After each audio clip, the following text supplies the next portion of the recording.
انہی نیک اور فرمانبردار جنات میں سے ایک جن کا نام عزازیل تھا، جسے ہم شیطان یا ابلیس کے نام سے بھی جانتے ہیں۔ اس نے جنات کے ایک قبیلے بنو الہان کی ایک لڑکی سے شادی کی، جس سے اس کے ہزاروں بیٹے بیٹیاں پیدا ہوئے۔ بنو الہان جنات کا ایک انتہائی نیک قبیلہ تھا، جس سے جن پیغمبر ان شیطان جنوں کی ہدایت کے لیے آئے۔ عزازیل ہر وقت اللہ تعالیٰ کی عبادت میں مشغول رہتا، اس کے سجدوں میں پڑا رہتا۔ اس نے مسلسل 1000 سال عبادت اور اللہ تعالیٰ کی اطاعت میں گزار دی، یہاں تک کہ اللہ تعالیٰ نے اس کے درجات بلند کر کے اسے آسمان پر بلا لیا۔ پھر اسی طرح اس نے مزید 1000 سال تک عبادت کی، اور یوں اللہ تعالیٰ نے اسے دوسرے آسمان پر، اور پھر مزید 1000 سال کے بعد تیسرے آسمان پر، اور پھر یوں کرتے کرتے اللہ تعالیٰ نے اسے 7ویں آسمان پر بلا لیا، جہاں پر اسے قرب الہی نصیب ہوا اور فرشتوں کی صحبت بھی ملی۔ جس وقت زمین پر شیطان جنوں کی بھرمار ہو گئی اور وہ شر و فساد پھیلانے لگے، تو اللہ تعالیٰ نے ان کی ہدایت کے لیے جن پیغمبروں کو بھیجا۔ بتایا جاتا ہے کہ پہلے پیغمبر کا نام تھا حضرت عامر بن عمیر الہان، جنہیں نہ صرف جنات نے جھٹلایا بلکہ انہیں شہید بھی کر دیا۔ اس کے بعد دوسرے پیغمبر حضرت سائق بن الہان ان کی ہدایت کے لیے آئے، لیکن انہیں بھی قتل کر دیا گیا۔ آخرکار اللہ تعالیٰ نے ان پر عذاب لانے کا فیصلہ کیا، جس کے بعد شیطان جنوں کی ایک بہت بڑی تعداد کا زمین سے خاتمہ ہو گیا، لیکن پھر بھی انہوں نے اس سے سبق حاصل نہ کیا اور ایک بار پھر سے انہیں نافرمانیوں اور قتل و غارت میں مشغول ہو گئے۔ لہٰذا اس بار عزازیل کو فرشتوں کی فوج کے ساتھ زمین پر بھیجا گیا، جنہوں نے ان شیطان جنات سے جنگ کی اور ان کی ایک بہت بڑی تعداد کو قتل کر دیا، اور جو جنات بچ گئے انہوں نے اللہ تعالیٰ کی اطاعت قبول کر لی۔ جب تمام شیطان جنات زمین سے ختم ہو گئے، اس وقت اللہ تعالیٰ نے حضرت آدم علیہ السلام کی پیدائش کا ارادہ فرمایا اور فرشتوں سے کہا کہ میں زمین پر یعنی دنیا پر اپنا خلیفہ بنانے والا ہوں۔ فرشتوں نے سوال کیا کہ اے اللہ، کیا تو پھر سے ایک ایسی مخلوق کو پیدا کرنے والا ہے بالکل اس سے پہلے والی مخلوق کی طرح، جس نے زمین پر قتل کیا اور شر و فساد پھیلایا؟ اللہ تعالیٰ نے فرمایا، میں وہ باتیں جانتا ہوں جو تم نہیں جانتے۔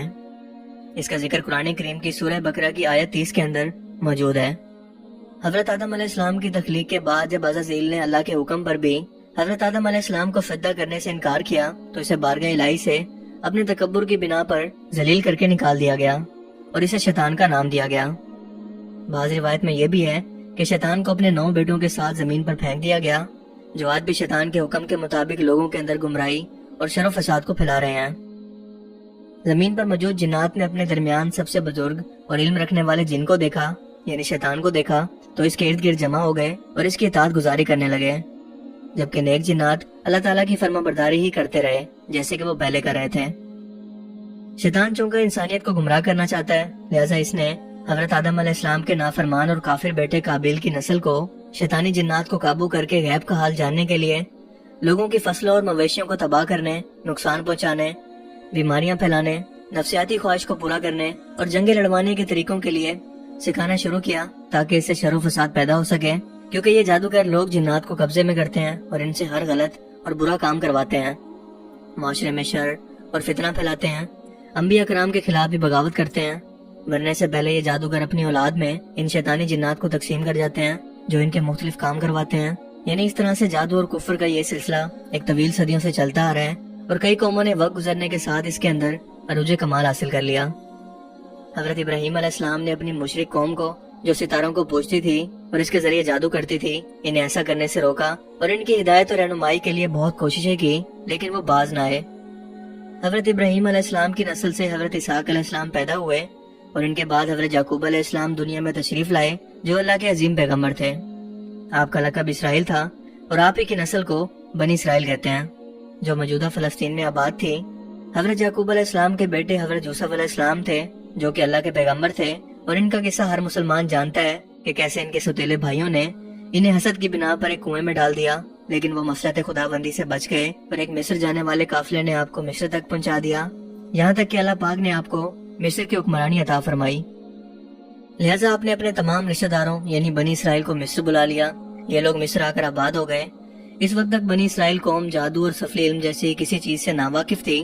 لیکن مصر ان دنوں کے اندر جادو میں عروج کمال پر تھا، کیونکہ یہاں لوگ جادو کے ذریعے ہر ناممکن کام کو سر انجام دیا کرتے تھے۔ مثال کے طور پر سامری نامی جادوگر، جس کا ذکر قرآن کریم میں بھی موجود ہے، اور وہ حضرت موسیٰ علیہ السلام کے مقابلے کے لیے ان کے سامنے آیا تھا۔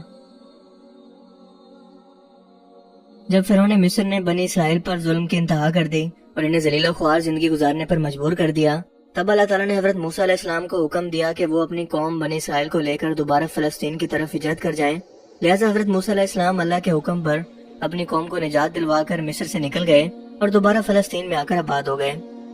اس دوران بنی اسرائیل قوم مصر میں رہتے ہوئے غرور و تکبر اور ہر طرح کا جادو کا علم اور جادو کی تمام قسمیں سیکھ چکی تھی اور اس کے اندر مصر کے جادوگروں سے بھی زیادہ مہارت حاصل کر چکی تھی۔ فلسطین واپس آ کر بنی اسرائیل قوم سرکش اور نافرمان ہو گئی اور جادو کے ذریعے تمام شیطانی عملیات اور شیاطین کے ذریعے ایک دوسرے کو نقصان پہنچانا شروع کر دیا، یہاں تک کہ حضرت داؤد علیہ السلام کی حکومت آئی اور اس کے بعد ان کے بیٹے حضرت سلیمان علیہ السلام کا دور آیا، جو کہ اللہ تعالیٰ کے ایک جلیل القدر پیغمبر تھے۔ اللہ تعالیٰ نے آپ کو ایک عظیم الشان سلطنت کے علاوہ جنات پر بھی حکمرانی عطا فرمائی تھی۔ اسی دوران اللہ تعالیٰ نے عراق کے شہر بابل میں 2 فرشتوں ہاروت و ماروت کو جادو کا علم دے کر انہیں زمین پر اتارا تاکہ لوگوں کو آزمائش میں ڈال سکیں۔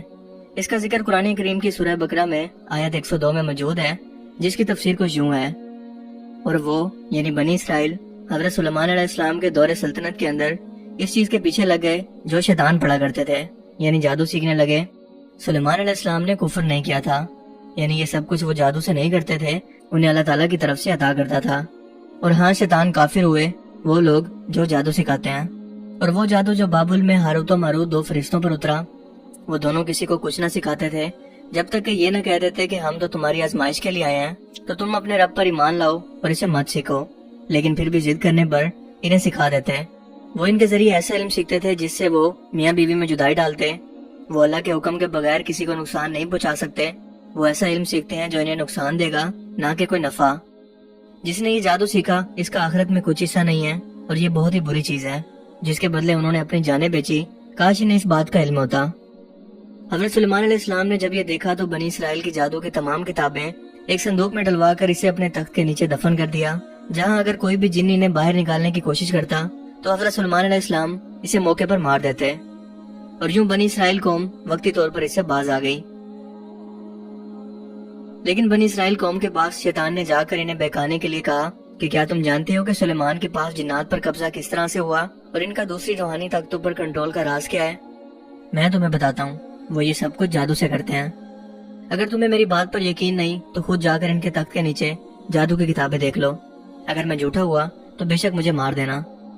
تم بھی یہ جادو سیکھ کر ایسی طاقتیں حاصل کر لو گے۔ سو بنی اسرائیل اس شخص کے بہکاوے میں آ گئے جو کہ دراصل شیطان تھا اور انسانی حلیے کے اندر ان کے سامنے آیا تھا۔ لہذا حضرت سلیمان علیہ السلام کی وفات کے بعد جب کھدائی کی گئی تو واقعی وہاں سے جادو کی کتابیں برآمد ہوئی۔ لہذا بنی اسرائیل نے جادو کو روحانیت اور دینی علم سمجھ کر سیکھنا شروع کر دیا اور ہاروت و ماروت سے بھی جادو کا علم سیکھنے کے لیے روانہ ہوئے۔ ہاروت و ماروت فرشتوں نے انہیں ڈرایا کہ یہ جادو سیکھنا کفر ہے، ہم تمہاری آزمائش کے لیے بھیجے گئے ہیں، لیکن وہ اپنی ضد پر اڑے رہے اور یہ سب جادو سیکھ لیا۔ بنی اسرائیل قوم نے جادو کی کتابوں کو ہیکل سلیمانی میں مقدس کتابوں کا درجہ دے کر رکھ دیا، لہذا اس قوم پر اللہ کا عذاب نازل ہوا اور ہیکل سلیمانی پر 2 مرتبہ حملہ ہوا۔ پہلا حملہ بخت نصر اور دوسرا حملہ ٹائٹس نامی بادشاہ نے کیا۔ اس دوران ہیکل سلیمانی مکمل طور پر تباہ ہو گیا، یہاں موجود 1.5 لاکھ یہودیوں کو یا بنی اسرائیل کو بھی قتل کر دیا گیا۔ یوں بنی اسرائیل پورے قرہ ارض پر ہجرت کر کے پھیل گئے۔ ہیکل سلیمانی پر حملے کے دوران جادو کی سب کتابیں ہیکل کے ملبے تلے ہی دب کر رہ گئیں۔ 1118 میں انہی یہودیوں نے یروشلم میں ایک جنگجو تنظیم نائٹ ٹیمپلرز کی بنیاد رکھی۔ اس تنظیم کا مقصد بظاہر عیسائی مسافروں کو دوران سفر تحفظ فراہم کرنا تھا، لیکن در حقیقت ان کا مقصد ہیکل سلیمانی کے ملبے تلے موجود ان جادوئی کتابوں کو تلاش کرنا تھا جن کے یہ کبھی طالب علم رہے تھے۔ اس کا پتہ اس وقت چلا جب 1860 میں برطانوی فوج کے 2 انجینئرز نے حرم شریف کے نیچے سروے کی غرض سے کھدائی کی تو وہاں انہیں سرنگوں کا ایک بہت بڑا جال نظر آیا جو ان نائٹ ٹیمپلرز یہودیوں نے کھدائی کے لیے جان بوجھ کر بنایا تھا تاکہ ہیکل سلیمانی کے کھنڈرات سے وہ نایاب جادوئی کتابیں نکال سکیں جنہیں وہ حاصل کرنے میں کامیاب ہو گئے، اور ان سرنگوں کو اسی طرح سے چھوڑ دیا۔ ان کتابوں کے اندر جادو اور سفلیات سے متعلق سب علم موجود ہیں، اور اسی علم کو آج بھی وہ اپنے ناجائز مقاصد کے حصول کے لیے اور لوگوں کو گمراہ کرنے کے لیے استعمال کرتے ہیں۔ آج کے جدید دور میں بھی جادو کو ایک فیشن دکھا کر مختلف دنیا بھر کے ریئلٹی شوز میں پروموٹ کیا جا رہا ہے تاکہ لوگ اسے سیکھیں اور شرک کرنے لگیں اور انہیں اس کا علم تک ہی نہ ہو کہ وہ کفر کر رہے ہیں۔ میری ان تمام بھائیوں سے گزارش ہے کہ اس دھوکے اور چال کو سمجھتے ہوئے ایسی شودہ بازیوں اور جادو کو ٹیلنٹ اور آرٹ کا نام دینے کے بجائے اس جادو کو جو شیطانوں کے ذریعے کروایا جاتا ہے، ان سے مدد مانگی جاتی ہے، اس کی حقیقت کو سمجھیں، ان سے متاثر ہو کر ان جیسا بننے کی کوشش نہ کریں، کیونکہ جنات کا تعلق انسانوں کی پیدائش سے لے کر قیامت تک جڑا ہوا ہے۔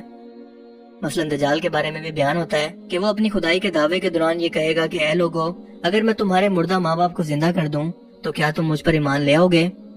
لوگ کہیں گے کہ ہاں ہم ایمان لے آئیں گے۔ دجال شیطانوں کو حکم دے گا کہ وہ ان لوگوں کے ماں باپ کی شکل میں ان کے سامنے آ جائیں تاکہ لوگوں کو گمراہ کر کے وہ اپنی اطاعت کے لیے انہیں قائل کر سکے۔ قرآن کریم کی سورہ فلق میں اللہ پاک ارشاد فرماتے ہیں کہ آپ صلی اللہ علیہ وآلہ وسلم کہہ دیجئے کہ میں صبح کے رب کی پناہ مانگتا ہوں اندھیری رات کے شر سے جب اس کا اندھیرا پھیل جائے، اور گرہ لگا کر پھونکنے والیوں کے شر سے، اور حسد کرنے والے کی برائی سے بھی جب وہ حسد کرنے لگے۔ اس آیت مبارکہ میں جادو کرنے والیوں یعنی گرہ لگا کر پھونکنے والی عورتوں کا ذکر کیا گیا ہے، جن سے بچنے اور اللہ کی پناہ مانگنے کا حکم دیا گیا ہے۔ دوستو، جادو کی اہمیت اور اس کے وجود سے انکار کسی صورت ممکن نہیں ہے، کیونکہ یہ خود آپ صلی اللہ علیہ وآلہ وسلم کی بابرکت ذات پر بھی ہو گیا تھا۔ یہودیوں نے لبید بن عاصم نام کے ایک شخص کے ذریعے آپ صلی اللہ علیہ وآلہ وسلم پر جادو کروایا تھا۔ اس بدبخت نے آپ کے بال ایک چھوٹی سی لڑکی سے منگوائے اور جادو کے ذریعے انہیں باندھ کر ایک کنویں کے اندر رکھ دیا۔ اس کا مقصد آپ صلی اللہ علیہ وآلہ وسلم کو امہات المومنین کے پاس جانے سے روکنا تھا۔ حضرت عائشہ فرماتی ہیں کہ آپ صلی اللہ علیہ وآلہ وسلم کو محسوس ہوتا کہ شاید میں نے یہ کام کر لیا ہے، لیکن در حقیقت میں آپ نے نہیں کیا ہوتا تھا۔ جبرائیل علیہ السلام نے آ کر آپ کو تمام حقیقت سے آگاہ کیا اور بتایا کہ یہ جادو کس نے اور کیوں کیا ہے، اور یہ بھی بتایا کہ یہ چیزیں کہاں موجود ہیں۔ یہ جادو آپ صلی اللہ علیہ وآلہ وسلم پر کنگھی کے بالوں اور کھجور کے خوشوں پر کیا گیا تھا، لہٰذا آپ صلی اللہ علیہ وآلہ وسلم اس کنویں پر گئے اور اسے نکال کر واپس لائے۔ اس کنویں کا پانی سرخ ہو چکا تھا، جبکہ کھجوروں کے سر شیطانوں کے سر جیسے ہو چکے تھے۔ دوستو، الحمدللہ ہم سب مسلمان ہیں اور اللہ تعالیٰ نے ہماری ہدایت اور رہنمائی کے لیے قرآن کریم جیسی کتاب نازل کی ہے، جس میں دنیا و کائنات سے متعلق انسانوں کے لیے ہر طرح کی رہنمائی موجود ہے۔ ضرورت صرف اس بات کی ہے کہ ہم اس کو سمجھیں۔ ہر طرح کے جادو کا توڑ قرآن پاک کی 3 صورتوں میں سورہ الفلق کے اندر سورہ ناس اور سورہ اخلاص کو صبح و شام 3 مرتبہ پڑھ کر دم کرنے سے کیا جا سکتا ہے، جس سے ہر طرح کی آفات و بلیات، شیطانی طاقتیں اور جنات انسان سے دور بھاگ جاتے ہیں۔ لہذا جادو کا کوئی اثر نہیں ہوتا، چاہے وہ کتنا ہی طاقتور کیوں نہ ہو۔ اللہ تعالیٰ ہمیں سمجھنے کی توفیق عطا فرمائے اور جادو جیسی لعنت کے شر سے محفوظ رکھے، آمین۔ مجھے امید ہے کہ آج کی اس ویڈیو سے آپ کو جادو کے متعلق اور اس کی تاریخ کے متعلق بہت سی قیمتی باتیں جاننے کو ملی ہوں گی۔ اگر آپ کو یہ ویڈیو اچھا لگا تو اسے لائک کیجئے اور مزید اس طرح کے انفارمیٹو ویڈیوز کے لیے اس چینل کو ضرور سبسکرائب کریں۔ اب میں ملوں گا آپ سے ایک نئی انٹرسٹنگ ویڈیو میں، تب تک کے لیے اپنا بہت سا خیال رکھیے گا۔ Thanks for watching this video. اللہ حافظ۔